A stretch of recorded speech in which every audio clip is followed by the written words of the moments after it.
People in the Middle Ages slept differently than people sleep now. Their sleep followed patterns that seem unusual today. These patterns were not unusual to them. They were simply how sleep occurred. The patterns were shaped by the absence of artificial light. They were shaped by the rhythm of the sun. They were shaped by the practical needs of daily life. The most notable difference was the division of sleep into two parts. This is called segmented sleep or biphasic sleep. People did not sleep for one continuous period through the night. Instead, they slept for a period of several hours. Then they woke. Then they slept again. This pattern was common. It was described in letters, in diaries, in legal documents, in medical texts. The pattern appears so frequently in historical records that scholars believe it was the normal way of sleeping. The first sleep began soon after darkness fell. Darkness came early in winter. It came later in summer. But whenever darkness came, sleep followed not long after. People went to bed perhaps 2 hours after sunset, perhaps 3 hours after sunset. The timing varied by season and by individual habit, but it was early by modern standards. There was little reason to remain awake in darkness. Candles and lamp oil were expensive. Work requiring light could not be done. Therefore, sleep was the practical choice. The first sleep lasted approximately 4 hours. Sometimes it was slightly less. Sometimes it was slightly more. During this first sleep, people slept deeply. The body rested from the labor of the day. The mind released the concerns of waking life. This sleep was restorative. It was necessary. It prepared the body for the second half of the night. After 4 hours, people woke. This waking was natural. It was not forced. It was not the result of disturbance. The body simply emerged from sleep. People expected this waking. They did not consider it unusual or problematic. They did not worry about falling back asleep. They knew they would sleep again. For now, they were awake. This period of wakefulness had its own character and purpose. The time between the first sleep and the second sleep was called the watch, or the watching period. It lasted 1 hour or 2 hours. During this time, people remained in bed. They did not rise and begin their day. That would come later, with true dawn. For now, they simply rested quietly in the darkness.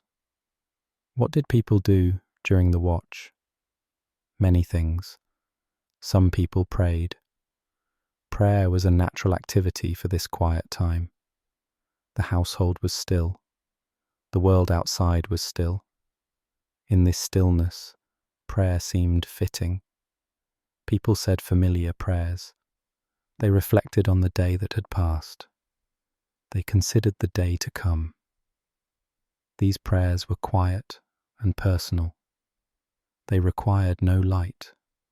They required no movement. Some people talked. If a husband and wife shared a bed, they might speak to each other during the watch. They discussed matters they had not discussed during the day. They spoke of concerns, of plans, of memories. The darkness made conversation easier in some ways. Without seeing each other's faces, people sometimes spoke more freely. The topics were ordinary topics, but the time gave them space to be addressed. Some people simply lay quietly. They rested without sleeping. They listened to the sounds of the night, the breathing of others in the household, the settling of the building, Small animals moving in the thatch or in the walls. These sounds formed a backdrop. They were neither pleasant nor unpleasant. They simply were. Some people engaged in intimate relations during the watch. Historical records mention this.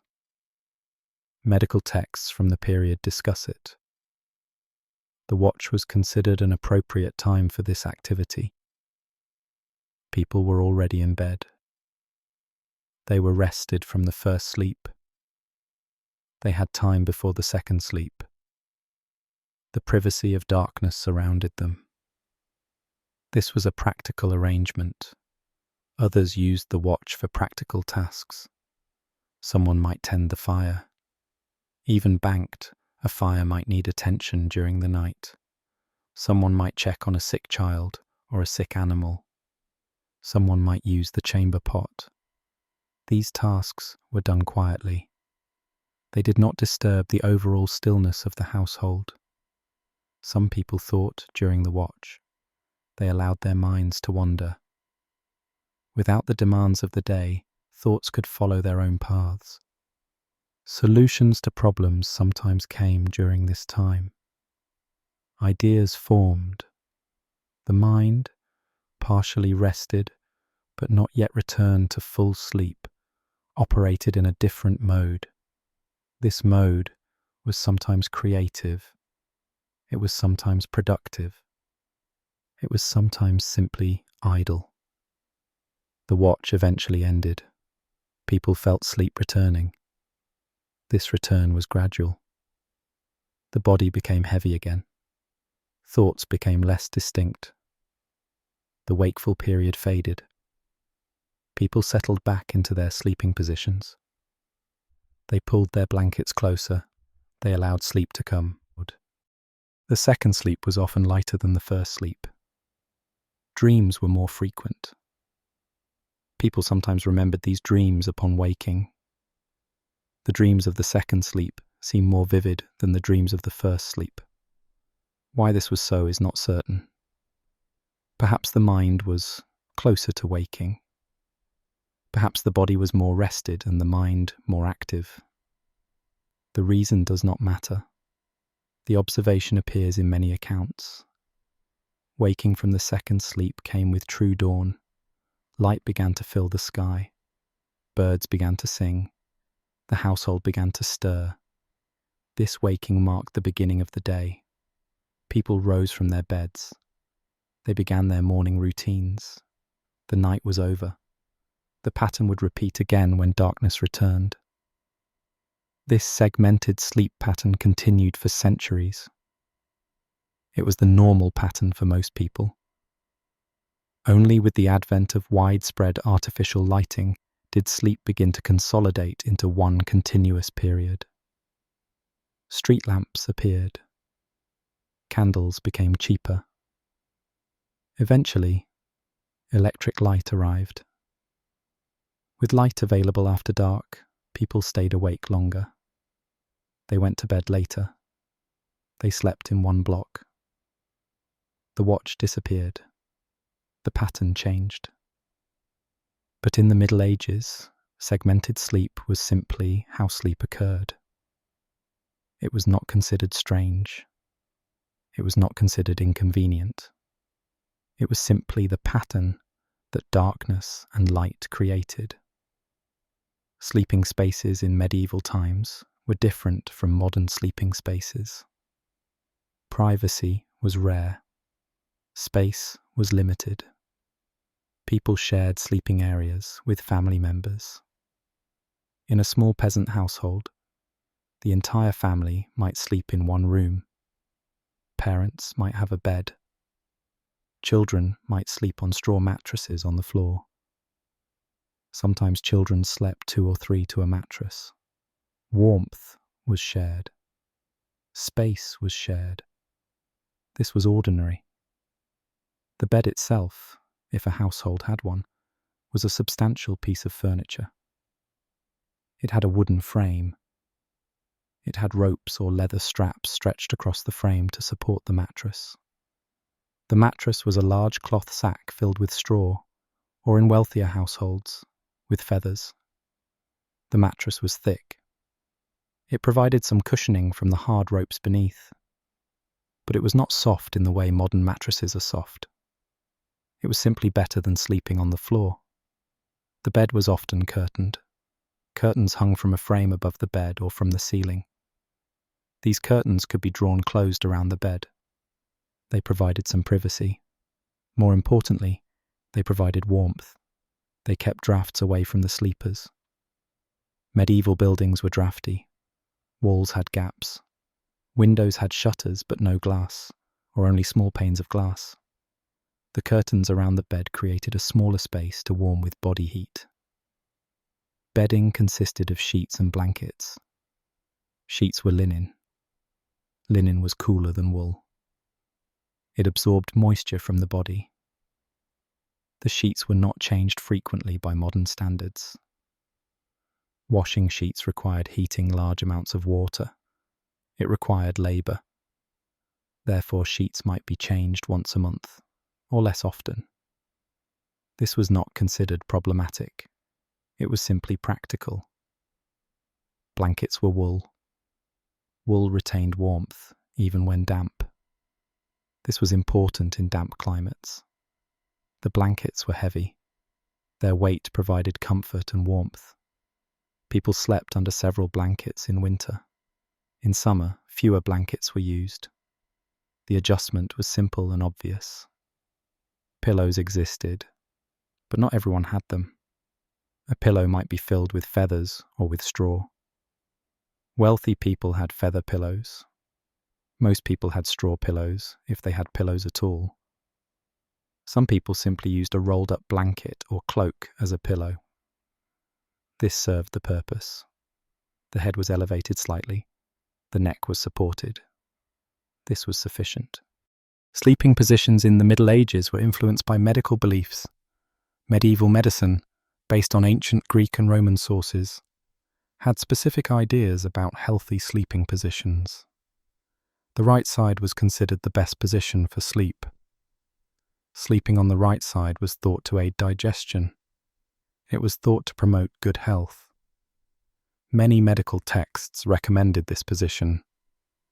Sleeping on the back was considered acceptable, but less ideal.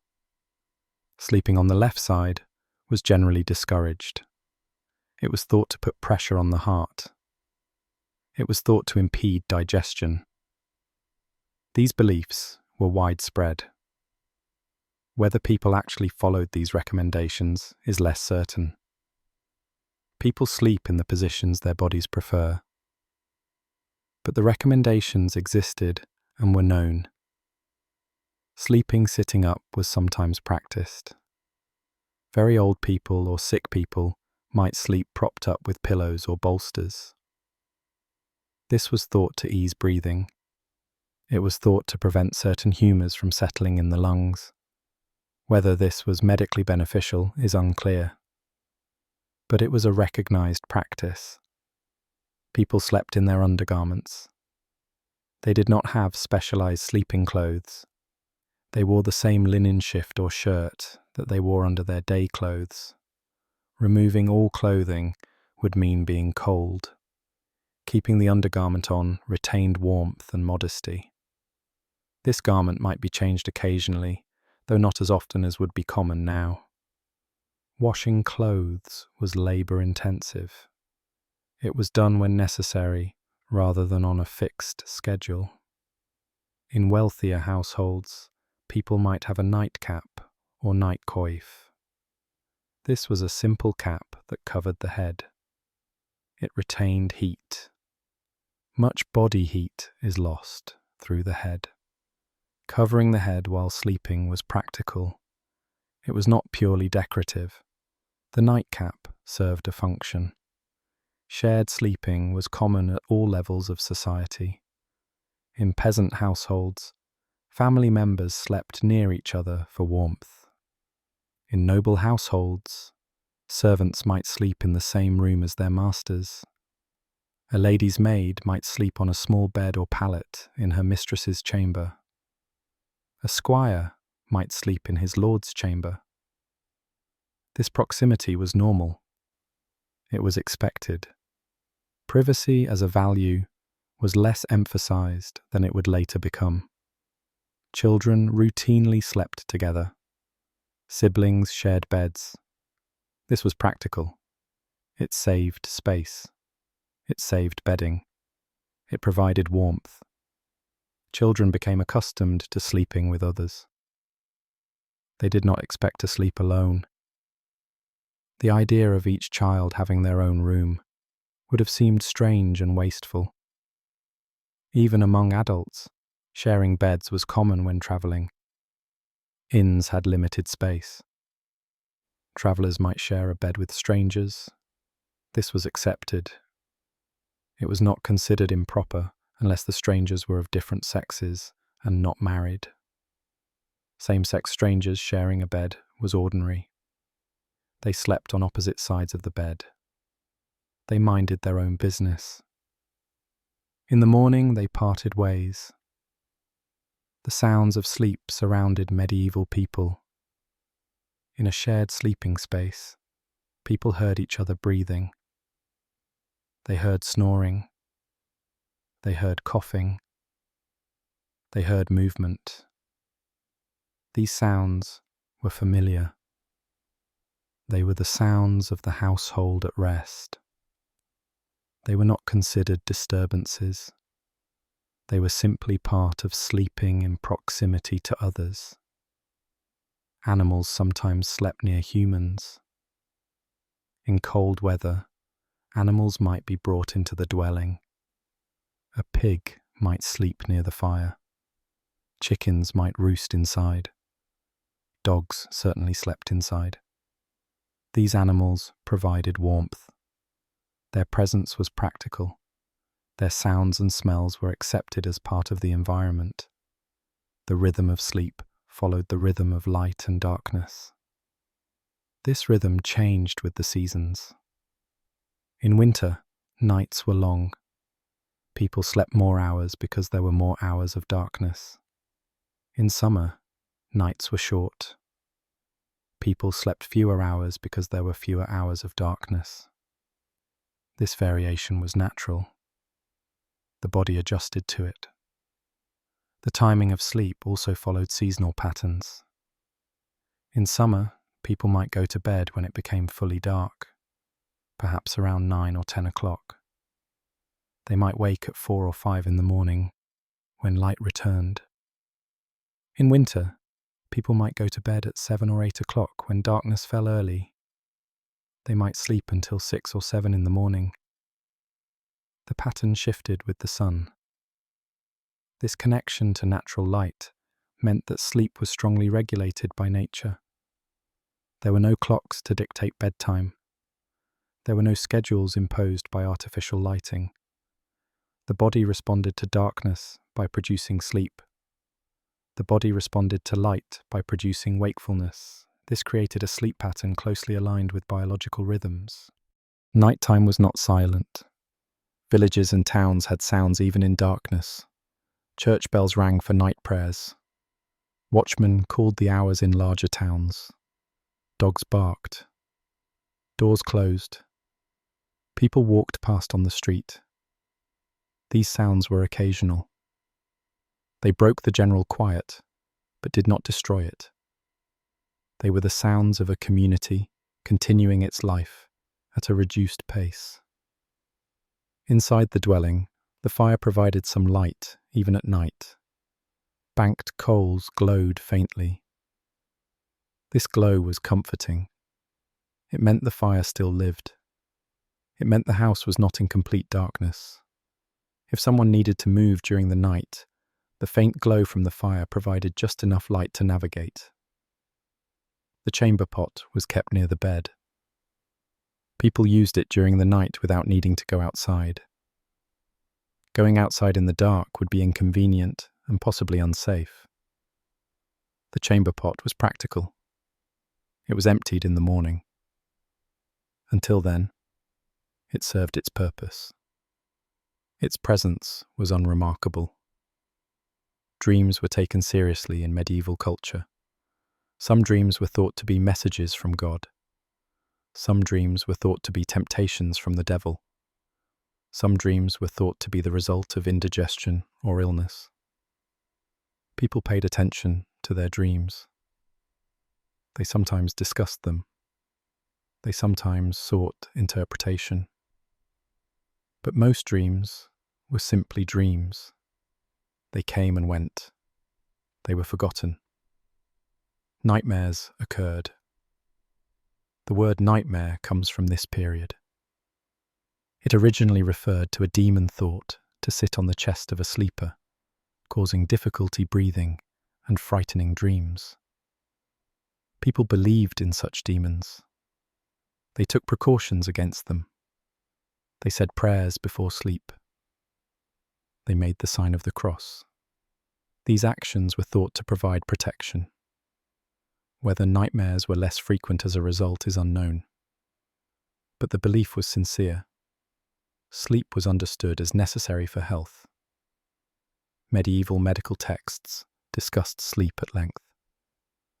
They explained that sleep allowed the body to digest food. It allowed the humours to balance. It allowed the mind to rest. Too much sleep was considered unhealthy. It made the body sluggish. It increased phlegm. Too little sleep was also unhealthy. It dried out the body. It weakened the mind. The proper amount of sleep was individual. But generally, 7 or 8 hours was considered appropriate. The quality of sleep was thought to be affected by many factors. What one ate before bed mattered. Heavy foods were thought to produce bad dreams. Light foods were better. The position of the moon mattered. A full moon was thought to disturb sleep. The season mattered. Winter sleep was thought to be deeper. Summer sleep was lighter. These beliefs shaped behavior. People tried to create conditions for good sleep. Waking in the morning followed a pattern. The second sleep ended naturally as light increased. People did not wake suddenly. They woke gradually. They might lie in bed for a short time after waking. Then they would rise. The day began. The night was over. The cycle would repeat when darkness returned. There was no alarm to wake people. The body woke itself. Light woke people. Sounds woke people. The crow of a rooster woke people. Church bells woke people. These natural and community signals were sufficient. People woke when they needed to wake. They did not worry about oversleeping. If one overslept occasionally, it was not a crisis. The work would wait a short while. Rising from bed in winter was difficult. The air was cold. The bed was warm. People delayed rising as long as practical. When they finally rose, they moved quickly. They dressed quickly. They went to the fire to warm themselves. This pattern was universal. Cold mornings were cold mornings. People managed them in the same ways. In summer, rising was easier. The air was warmer. Light came early. People rose more willingly. They might even welcome the morning. The pattern of the day was more pleasant when the morning itself was pleasant. This was obvious and needed no explanation. The bed was not made immediately upon rising. Bed making was not a daily task. The bedding was straightened occasionally. The sheets were pulled up. The blankets were arranged. But this was not done every morning. It was done when it seemed necessary. The bed would be slept in again that night. Elaborate preparation was not needed. Servants in large households did make their masters' beds. This was part of their duties. They changed the sheets when instructed. They fluffed the feather mattresses. They arranged the curtains. This was work, and they did it. But even in these households, the frequency of bed-making was less than it would later become. Servants in large households did make their masters' beds. This was part of their duties. They changed the sheets when instructed.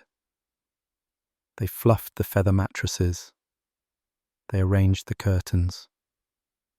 This was work, and they did it. But even in these households, the frequency of bed-making was less than it would later become. Sleep in monasteries followed a different pattern. Monks rose multiple times during the night for prayers. Their sleep was interrupted by the monastic schedule. They slept after Compline, the final prayers of the day. They woke for matins in the middle of the night. They returned to sleep. They woke again for lauds before dawn. Then their day began. This pattern was demanding. It was chosen deliberately as part of religious discipline. It was not the pattern of ordinary people, but even monastic sleep had some similarities to lay sleep. Monks slept in dormitories. They slept in shared spaces. They slept on simple mattresses. They slept under wool blankets. The basic conditions of sleep were similar, only the schedule differed. Sleep was universal. Everyone slept. Rich and poor, young and old, healthy and sick.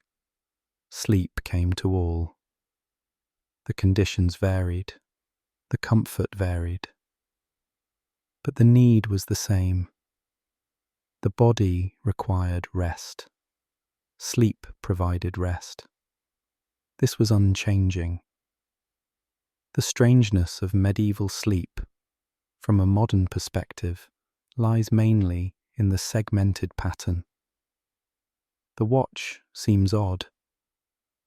The idea of waking in the middle of the night and remaining awake for an hour seems inconvenient. But to medieval people, it was not inconvenient. It was simply how sleep occurred. They did not fight against it. They accepted it. They used the time as it came to them. Some historians believe that segmented sleep is the natural human pattern. They suggest that consolidated sleep is the aberration created by artificial light. They point out that when people are removed from electric light and allowed to sleep naturally, the segmented pattern sometimes returns. Whether this is true or not, it indicates that medieval sleep was not necessarily abnormal. It was different. But different is not the same as wrong. People in the Middle Ages slept. They slept in patterns shaped by their environment. They slept in spaces shaped by their resources. They slept in positions shaped by their beliefs. They slept in company shaped by their social structures. And they slept well enough to wake and work and live their lives. The sleep was sufficient. It served its purpose. It allowed life to continue. This was how people slept in the Middle Ages. The pattern was segmented. The spaces were shared. The conditions were simple. The rhythm followed nature. And each night, when darkness came, people lay down. They drew their curtains or their blankets. They said their prayers. They closed their eyes. They slept their first sleep. They woke for the watch. They slept their second sleep. They woke to morning. The pattern repeated. It had repeated for generations. It would continue for generations more. This concludes the narration.